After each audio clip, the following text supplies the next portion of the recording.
Quel est l'objectif qui dicte toutes les stratégies d'investissement média et marketing ? L'efficacité. Être efficace permet de faire plus avec moins. Être efficace suppose le plus souvent d'aller droit au but, de limiter les détours, d'optimiser les ressources. Pour s'assurer de l'efficacité d'une action, on va chercher à mesurer, créer des indicateurs de performance. Vous connaissez ça très bien. Intéressant. Mais comment avoir la garantie de cette efficacité ? La plupart du temps, les marques envisagent la communication sur le modèle de l'émetteur-récepteur, à partir de l'objet écran. D'un côté, il y a un émetteur actif, la marque, qui envoie des messages à plusieurs destinataires, et de l'autre côté, devant son écran, il y a un récepteur passif, le destinataire, une sorte d'éponge à absorber les messages.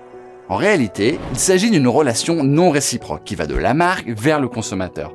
Il n'est plus qu'un récepteur passif alors qu'on attend de lui qu'il réponde par un acte d'achat. Du coup, il faut lui en mettre plein la vue et les marques surinvestissent l'essence sans prendre en compte le contexte de réception.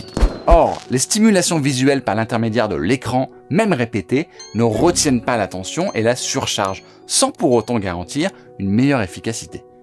Pourquoi ? On ne pose pas toujours la bonne question. La question n'est pas « mon message est-il impactant ?», mais plutôt « le contexte de réception est-il propice à l'attention ?» On entend de plus en plus parler d'immersion ou de contenu immersif par les jeux vidéo, les podcasts et dans la communication, que ce soit par le son ou par l'image. Mais l'immersion se montre paradoxalement sous-investie.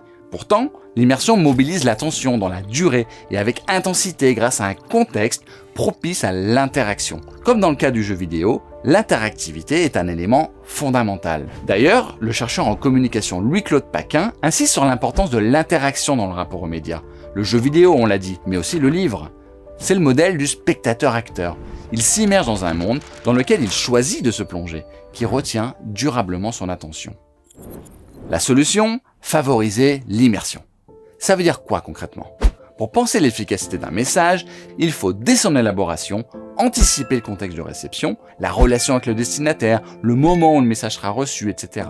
Et surtout, comment il va favoriser une interaction. Premièrement, le courrier permet de construire un moment d'immersion et de modeler l'attention de son récepteur.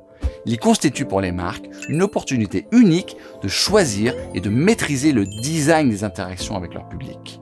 Deuxièmement, l'enjeu des messages pour qu'ils soient immersifs est de raconter une histoire, prendre le temps de planter le décor, créer un univers, un cadre visuel défini, proposer à votre interlocuteur de prendre un rôle actif, de vivre une expérience, une aventure. Favoriser une relation réciproque en créant le cadre de cette relation, où chacun a un vrai rôle à jouer.